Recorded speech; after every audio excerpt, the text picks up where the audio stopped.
Hallo ihr liebe Leid, hier ist wieder die Yankee mit Let's Play Stardew Valley auf Pelzig. Nachtmarkt und Zauberers Geburtstag. Okay, das ist noch in etwas weiter Ferne. Aber die heutigen 2 Tage in der Episode sind anscheinend etwas gemütlicher. Sodele. Von Lyra wurde ich nochmal arg halte, mir die Kamine im Haus zu machen. Hat sie ja recht, es ist immerhin schon strenger Winter. Und mein neckisch Käppel zeigt mir ja auch schon dass es eigentlich schon fast Weihnachtszeit wieder ist hier. Und wir gucken mal in den Wetterbericht. Morgen wird es wieder Schnee geben. Und was sagt dann der Wahrsager so? Jo, heute sind die Geisterle besonders gut drauf. Die wird sich die Bär vertreten. Viel Spaß, Schatz. Und der Filius, der soll es natürlich warm haben. Zack und zack. Ach Gott. Geil sieht er ja schon aus, der Monsterkamin. Heizen wir nochmal unser ganzes Häuschen hier. Und dann holen wir uns noch die 4 Käse raus. Zack. Dann trinken wir erstmal, wenn wir offen sind, wieder unseren Kaffee. Ganz gemütlich. Der bleibt natürlich immer heiß, der Kaffee. Und was ist dann in der Post drin? Oh. Ackermann, ich arbeite gerade an einem verzauberten Stab von unsagbarer Kraft. Allerdings fehlt mir was. Ein Iridiumbarrer. Ich bin bereit, 5-fachen Marktpreis dafür zu bezahlen.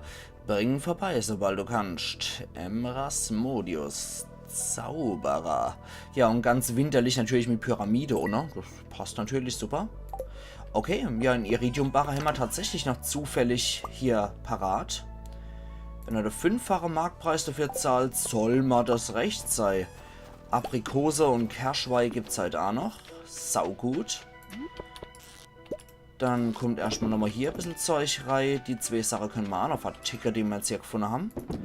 Genauso wie der Käse. Das kommt zum guten Gunther Gabriel. Und dann gehen wir erstmal runter und schmeißen noch unser Fläschle Weide rein. Dumm, da haben wir es. Kerschweih. So, aber schmeißen wir unseren Kerschweih rein. Natürlich da, wo wieder Platz ist. Genauso wie unseren gute Aprikoseweih. Okay. Ja, Lyra hat auch gemeint, ab dem 8. Tag wird angeblich auch noch was Interessantes starten. Und zwar hier so Winterquest-Reihe oder irgendwas. Muss wohl wahrscheinlich mit dem neuen Update kommen sein. Denn von meinem Probespielstand, den ich ohne Update gespielt habe, ist mir sowas nicht bekannt. Da war ich im 10. Tag vom Winterjahr 2. Und da habe ich sowas nicht gefunden. Okay, da jetzt unsere ganze Presse und Maschine hier sind, kann ich ja schon mal hier die große Runde machen und kann dann noch alles gleichzeitig in die Maschine reinschmeißen. Ach Gott, erleid. Was für Geräusche, als wären wir auf dem Bauernhof. Unglaublich. So, dann schmeißen wir erstmal die Milch hier rein. Ne? Käsepresse sind ja schon mal ohne für uns bereit. Und dann haben wir noch 2 Ziegenmilche. Ja, passt doch perfekt. Und die 2. Reihe aber, die machen wir gleich mal mit Ekelzeug und der Rest praktisches Zeug. So, die Entefetter, die können wir natürlich später wieder super verkaufen. Mit dem Grabstein noch so Schäfers Ambiente. Wildpflaume, Brombeere und Gewürzbeere. Weißt du was? Von dem Zeug würde ich dir mal glatt sagen, machen wir heute mal Weih. Ja, für 1 Sekunde können wir noch rennen. Ackermann, slow down. Dann erstmal so einen Schenner. Nee, das soll schon nicht reinschmeißen. Ich will... Ackermann, verarsch mich nicht. Anscheinend können wir keinen Wildpflaumewein machen. Dann vielleicht einen Brombeerwein. Ja, Brombeerwein geht. Geht, ach, Gewürzbeerwein. Jo, der geht, ach. Aber anscheinend wollen sie keinen Wildpflaumewein haben. Wahrscheinlich, weil der durchzischt wie noch was. Könnte ich mir zumindest vorstellen. Igitt. Aber so ist es halt. Stab der Macht. Ich hätte lieber den mächtigen Zauberstab, denn der gerade am Werkeln ist, als dass ich da die Zutaten dafür beisteuere. Aber wenn du Iridium mit dabei ist, muss das ja schon ordentlich tolles Ding sein. Alle hopp. Dann gehen wir nochmal hier rein. Tägliche Pflicht lässt grüßen. Und ja, ein paar Tomaten sind mal wieder gut. Und unser Mais sieht wohl auch gut aus. Erdbeere und andere Kruscht ist noch nicht gut. Das macht nichts. Das macht nichts, da sind wir ja hart im Akzeptieren bei sowas. Und hoppala, dum. Das Zeug ist halt gut, wenn es gut ist. Dauert immer seine Zeit, aber das ist es dann später auch wert. Vor allem die Blaubeerernte wird mal wieder richtig gut. So, dann machen wir gerade mal das Zeug hier wieder ab. Okay. Jeden Mais 8 genommen. Halte ich persönlich schon für wichtig, weil Mais ist etwas, was ich gern mal übersehe. Wenn der reif ist... Ups. Jetzt aber. Ja, wenn der Mais reif ist, dann sieht man das nicht so gut, finde ich, wie jetzt zum Beispiel bei der Tomate oder bei der Brombeere. Brombeere, genau. Bei der Blaubeere. Na, du soll's rein. Alle hopp. Als Neide mit. Dann Siggi. Gehen wir erstmal zum Rasmodius. Und dann noch... Könnte man noch in die Stadt gehen. Okili. Ja, zum Thema Multiplayer wollte ich auch noch ein paar Worte verlieren. Und zwar ist es so, ihr liebe Leute. Das wird wahrscheinlich ordentlich dauern, die Buwe zusammenzutrommeln. Oh, der Iridium-Sprinkler darf ich dann auch nicht vergessen. Hummerbiskee. Iridium-Erz, nehmen wir gern. Ansonsten ist doch nichts Praktisches dabei. Ja, es wird ein bisschen dauern, die Buwe zusammenzutrommeln. Und da wir wahrscheinlich auch nicht so regelmäßig Aufnahme machen können, wie ich hier wöchentlich mal Aufnahme mache, wird es wahrscheinlich auch so aussehen, dass wir erstmal ein paar Aufnahmen sammeln müssen, damit ich da auch regelmäßig wieder veröffentlichen kann. Und das bedeutet im Folgeschluss, ihr liebe Leute, dass Stardew Valley noch im Winter eine Pause machen wird. Ah, wertvolles Iridium. Das hast du gut gemacht, Ackermann. Du hast jetzt mal Dankbarkeit, aber jetzt geh. 7 Herze Hämmer. 5000! Ui. Das ist allerdings ziemlich gut. Das war ein lohnenswerter Auftrag. Ja, wie gesagt, noch im Winter wird Stardew Valley dann hier eine Pause machen, damit ich die Buwe sammeln kann, damit wir zusammen einmal regelmäßig, einigermaßen regelmäßig, wie es unser Terminkalender halt hermachen, weil 3 Leute, ihr liebe Leute, das ist schon nicht ohne die Leute dann immer zum Termin zusammenzukriegen. Deswegen machen wir das dann so, dass wir versuchen regelmäßig aufzunehmen und wenn einer von der Buwe ausfällt, hat sich Lyra schon angeboten. Und Lyra nehme ich doch natürlich auch sehr gern. Das heißt, es kann einmal sein, dass die Gastarbeiter wechseln, ihr liebe Leute. Also, der Winter markiert dann erst einmal der Ausstieg, der kurzzeitige, damit wir nochmal Jahr 3 als Multiplayer spielen können. Und in der Zeit, in der Stardew Valley die Pause macht, das fülle ich selbstverständlich mit einem anderen Projekt. Und zwar hat mir die liebe Eva schon gesagt, ich sollte vielleicht, Achtung, halten euch fest, Call of Cthulhu spielen. Also wird es wahrscheinlich so aussehen, dass noch im Winter in Stardew Valley als erstes dann Let's Play Call of Cthulhu auf Pelzig kommt. Kein Clint, schade. Und noch Call of Cthulhu werde ich wahrscheinlich so viele Episoden gesammelt haben, dass ich dann auch guten Gewissens mit Stardew Valley Multiplayer im 3. Jahr weiterspielen kann. Also gewöhnt euch schon mal an den Gedanke, dass das so ablaufen wird. Sam will ein Eisenbacher, alle hopp, es ist Winter, mir eh nichts anderes zu tun. So wird der Ablauf im Winter höchstwahrscheinlich sein, ihr liebe Leute. Winter mache ich noch hier normal durch, wie gewohnt. Dann auch Call of Cthulhu auf Pelzig, dann werden die Aufnahmen gesammelt vom Multiplayer, da werden dann Slanien, der Neuländer und eventuell auch Lyra mit dabei sein. Und dann ist es halt so. Ja, dann wird der Multiplayer dann noch erst noch Call of Cthulhu kommen. So, wo habe ich jetzt mal Iridium-Erz? Da habe ich jetzt 3 Stück, alle hopp. Haben wir sonst noch irgendwas zum Schnabulieren mit dabei? Sieht wohl nicht so aus, oder? Doch, da gebratenen Tintenfisch, alle hopp, nehmen wir mit. Dann gehen wir nämlich nochmal in die Schädelhöhle und ich hoffe, dass es besser aussieht dort. Weil wenn ich jetzt wieder auf die Schnauze kriege, dass es gerade so kracht, dann gehe ich ab sofort nur noch in die Mine-Reihe. Weil es hieß, mit ganz viel Geduld kann man anscheinend prismatische Scherbe nicht nur in der Schädelhöhle, sondern auch in der Mine finden. Gut, Kokosnuss. Die können wir zwar nicht essen, aber die können wir gut verkaufen, die Dinger. Und zur Not, ich halte ja immer mal wieder so Kokosnuss für Linus frei. Wenn wir dann mal wieder begegnen. Okay, die Kaktusfrüchte können wir uns allerdings neipetzen. Und die Kaktusfrüchte sind ziemlich gut, um unsere Gesundheit wiederherzustellen. Okay, dann wollen wir mal ins Abenteuerei. Hoffen wir doch mal, dass die Schädelhöhle, dass mal etwas freundlicher zu uns ist. Ja, Sam und sein Eisenbarre, das können wir immer noch morgen machen, kein Thema. So. Oh, oh, oh, oh, oh, oh, oh, oh, oh, oh, oh, oh, oh. Ach, Mann, scheiße, das ist ja jetzt schon... Och, du liebe Zeit, Wasser. Rumklappbusterei. Gleich mal treffen eine dappische Drache auf einmal. Tja. Das sah jetzt schon ziemlich fies aus. Oh Manometer. Okay, da geht's wenigstens wieder runter. So. Ups, was ist das für ein lustiger Stell? Da war ein Smaragd drin. Nein. Nicht mit mir. Shenlong für Arme. So. Dann hier wieder hier. Da geht's ja wieder gut Stell. Und so wie es aussieht, können wir die Stelle hier auch richtig gut gebrauchen, wenn unser Zäune nämlich wieder anfangen rumzuklappern.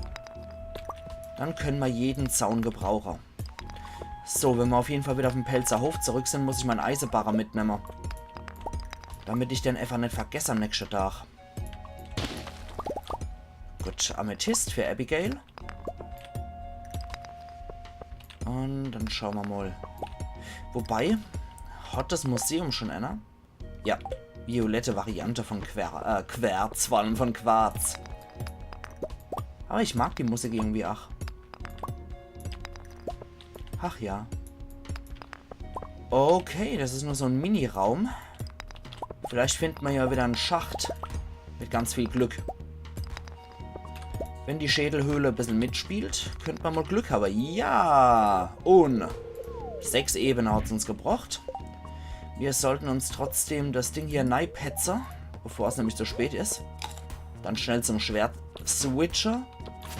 Und Shenlong kriegt was auf die Mütze. Würziger Aal gibt's noch dazu. Perfekt.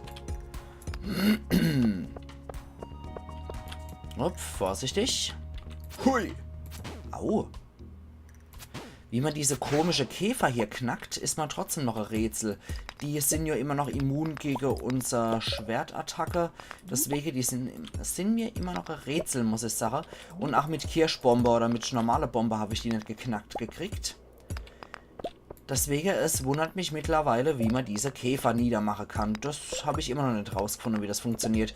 Wenn jemand von euch Bescheid weiß, gebt mir gern ebenfalls Bescheid, damit ich weiß, wie ich diese komische Käfer niedermachen kann.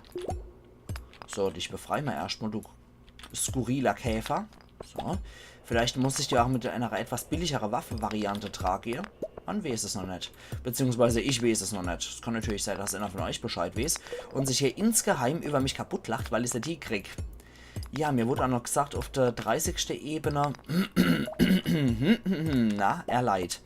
Ja, dass es da angeblich dann Iridiumerz roh vorkommen geben soll, aber ich glaube, ich habe auch schon gesehen, dass so ab der 20. Ebene das schon hin und wieder mal vorkommen kann.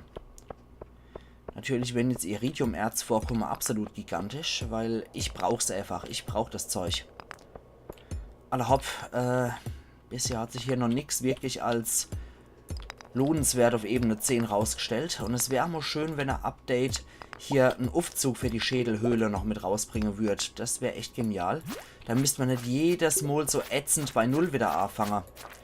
Das finde ich persönlich halt immer sehr frustrierend an der Schädelhöhle.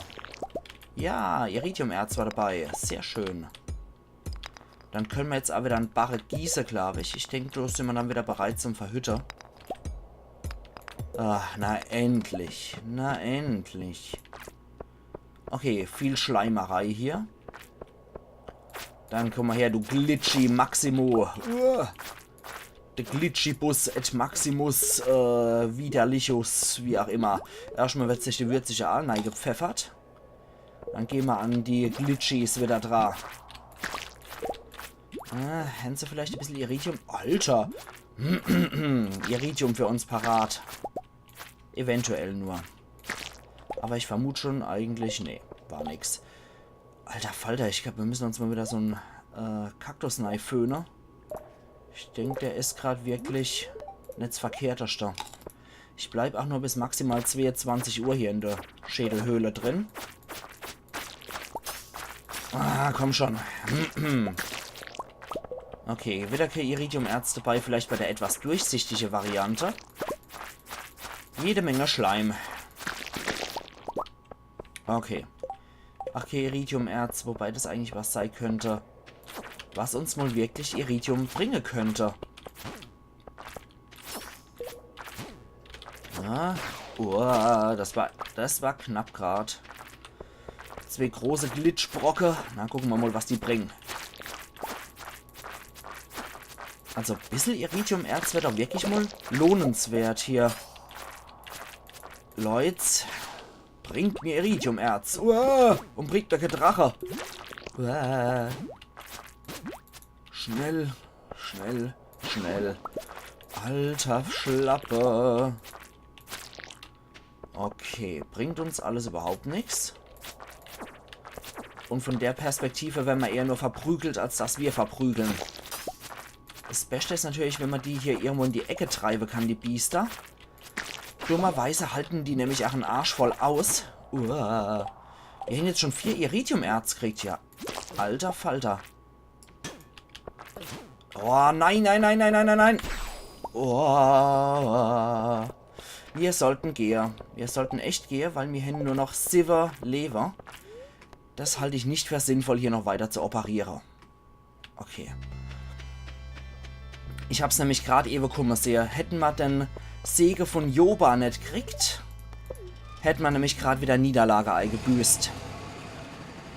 Und von oben noch ohne Schlache scheint auch unsere Verteidigung total zu ignorieren. Das heißt, das sollten wir auch nicht machen. Wir sollten von der Seite oder von unten kämpfen. Gut, dass die Sigi so treu auf mich und geduldig auf mich wartet. Allerhaupt, dann brauchen wir einen Eisenbarre für Sam. Das ist schon mal ganz gut. Dann war hier, glaube ich, unser Iridium drin. Genau. Dann hatten wir noch Eisen. Ja, aber das ist nicht genug zum Verhütter. Na gut, Emul Iridium dürfen wir nochmal machen. Außerdem können wir hier nochmal die große Runde gehen mit unserem Gedöns. So, Iridium. Das hat ja perfekt gepasst. Bereit zum Schmelzen. Dann sind wir nämlich auch wieder bei 3 Iridium-Barre. Das ist auch sehr gut. Dann, das kommt wieder noch ohne der ganze Käse. Im wahrsten Sinne des Wortes. Dann, 2 Mo Käse. Haben wir hier frei. Nein, du sollst schon nicht essen. Du sollst schon da reinmachen. Dann haben wir hier noch einen Käse frei. Und da unten. Oh, allmählich wird es gefährlich. Je mehr Weide zukommt, desto gefährlicher wird das Ganze halt, weil die schlucken Platz und es wäre sehr lange Zeit. Ja, wir sollten eventuell bald mal wieder Hartholz schlagen und sollten ein paar Reifefässer machen. Können wir ja im Winter alles schön machen. Gut, den ganzen Kruscht, den können wir fortschmeißen, genauso wie das hier. Komm, weg damit, braucht eh kein Mensch. Quarz, ja, fort damit, Kokosnuss, Lehm, jo, aller, wer braucht's dann? Violette Pilz. Bei dem Zeug müssen wir nochmal gucken, wegen Golderz. Ja, da haben wir noch mehr als genug. Da machen wir gleich mal ein paar von den Dinger. Schleim packen wir hier rein. Ich glaube, Harz hatten wir hier, genau. Machen wir noch ein bisschen Golderz können wir noch dazu packen. Dann bis auf 2 brauchen wir hier nichts mehr. Der Rest ist Geschenk mehr oder weniger. Also, wieder zurück. Unser Golderz packen wir hier rein. Wunderbärchen. Dann haben wir ja soweit alles, ne? Also ab in die Koje. Für Abby gibt es noch, ach, wenn sie schläft, kriegt sie jetzt ihren wunderschönen violette Amethyst. Ich weiß, du liebst das Zeug. Hab's extra für dich mitgenommen. Und ab in die Koje. Super Sach. Okay. Wunderbar. Dann suchen wir halt noch Sam, schlagen Hartholz und machen ein paar Reifefässer. Ich muss sagen, das wäre eigentlich ein schöner Tagesplan für heute. Nee, ich will kein Tapet. Ich will immer noch kein Tapet. Caroline hat morgen Geburtstag. Das haben wir aber erst in der übernächsten Episode. Also im übernächsten... Na. Das haben wir erst übermorgen. So rum. So. Und hier noch einer. Dann ist die Kaffeeernte einmal wieder soweit. Das Spiel kennen wir ja auch. Zack, zack. Und Kaffeerei, der Rest bleibt wieder da. Servus Adam. Wetterbericht sagt, morgen wieder ein paar Zentimeter Schnee. Alle hopp. Mir soll's recht sein. Ui, da ist jetzt mal 4-mal Weingut. Das finde ich richtig toll.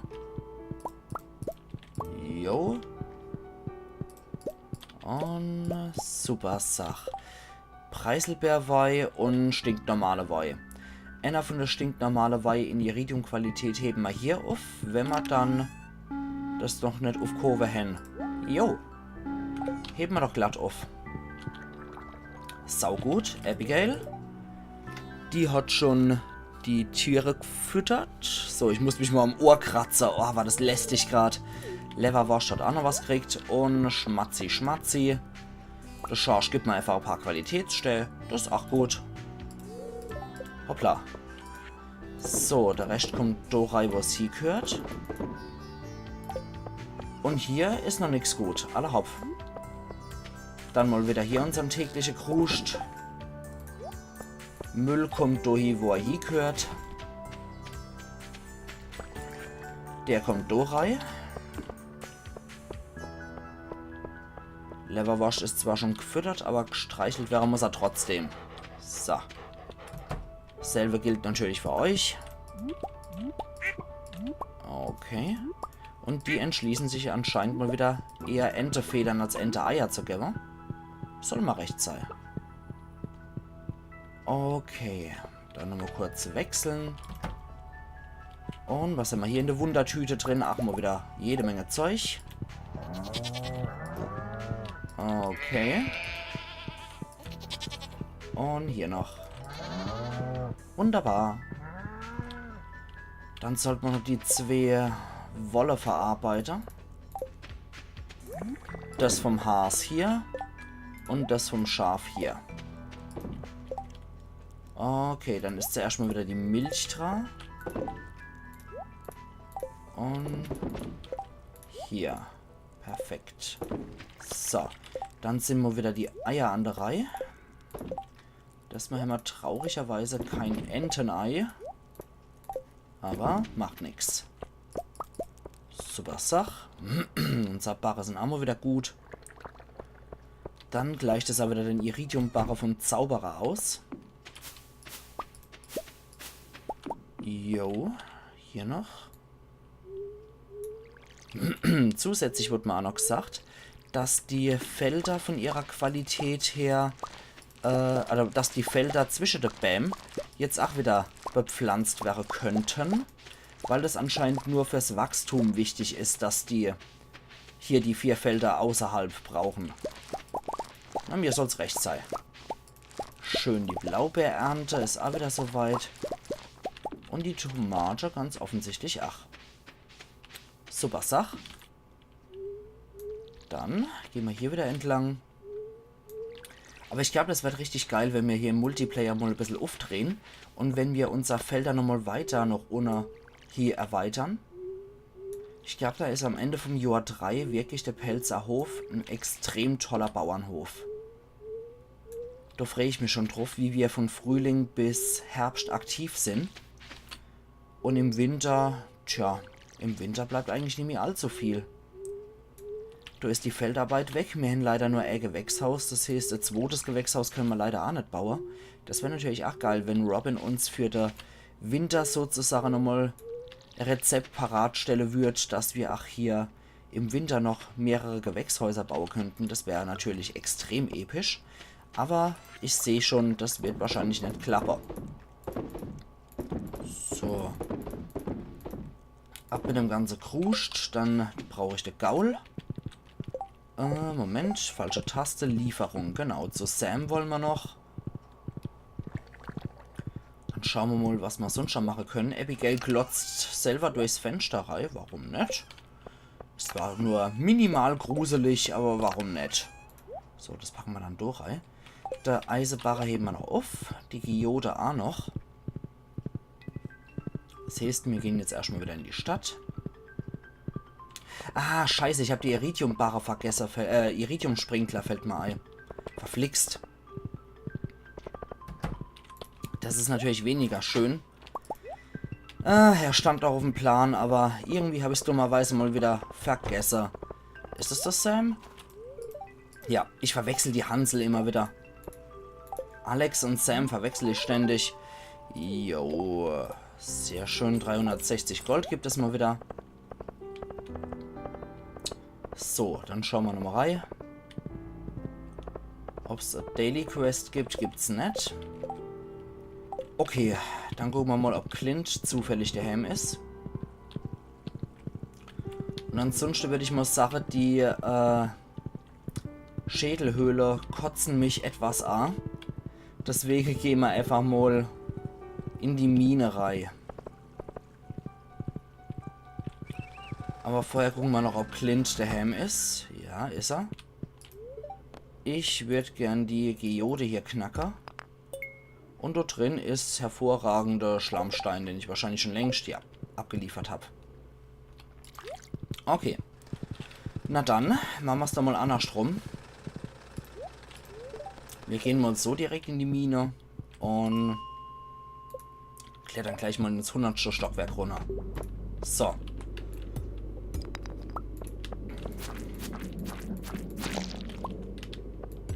In der Mine können wir uns wenigstens austoben, ohne gleich sterben zu müssen. Von daher... Hey, elender Knetkopf. So, gleich mal auf die Schnauze kriegt. Und hier scheinen wohl noch Fledermäuse unterwegs zu sein. Warum auch nicht? Viel Schade machen sie nicht, aber sie machen auch nicht gerade wenig Schade. So. Wir gehen einfach mal ein bisschen auf die Suche nach prismatischer Schärfe. Hey, Säckel.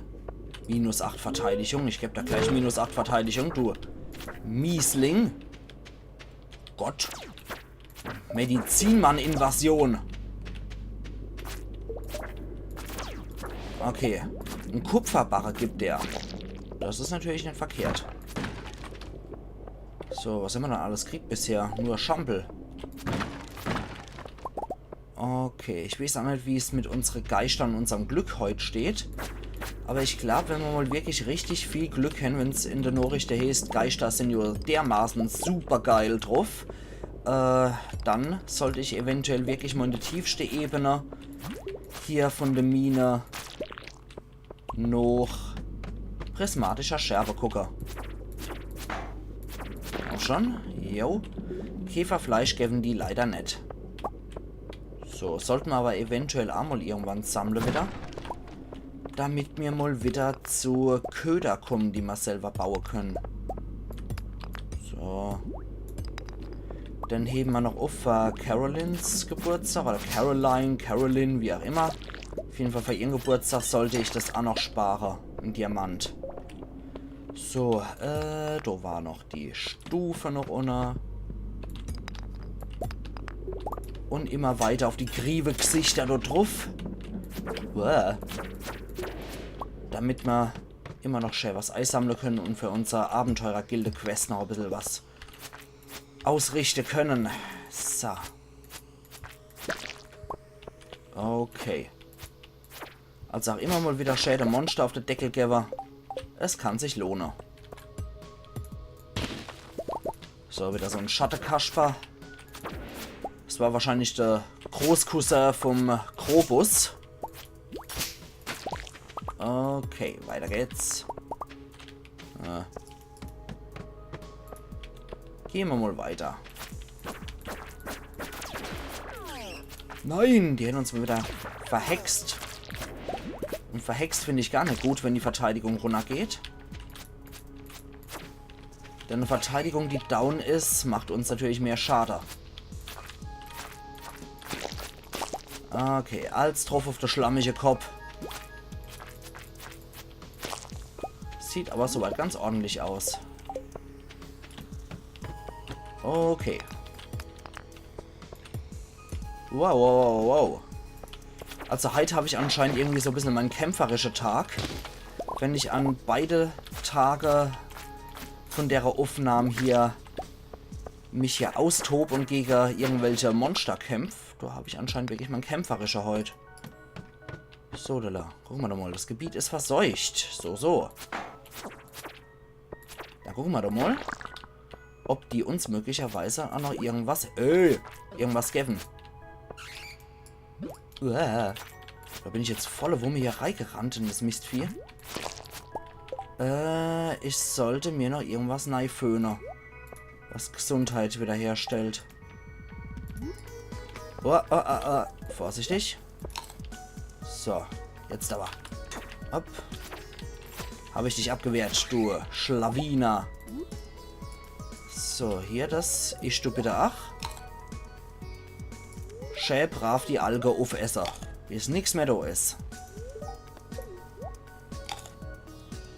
Gut, dann können wir weitermachen. Aber ja, ganz offensichtlich ist das Gebiet ordentlich verseucht hier. So, was mit dir, Kumpel? Na? Der will wohl nicht. Vielleicht können wir dazu zwingen. Viel Spaß. Haha, ganz offensichtlich haben wir den Panzer wegsprengt und er gibt uns wieder Bomben zurück. Nicht schlecht. Haben wir das Amok gesehen?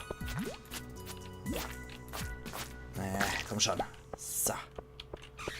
Oh, da wartet anscheinend eine richtige Horde auf uns.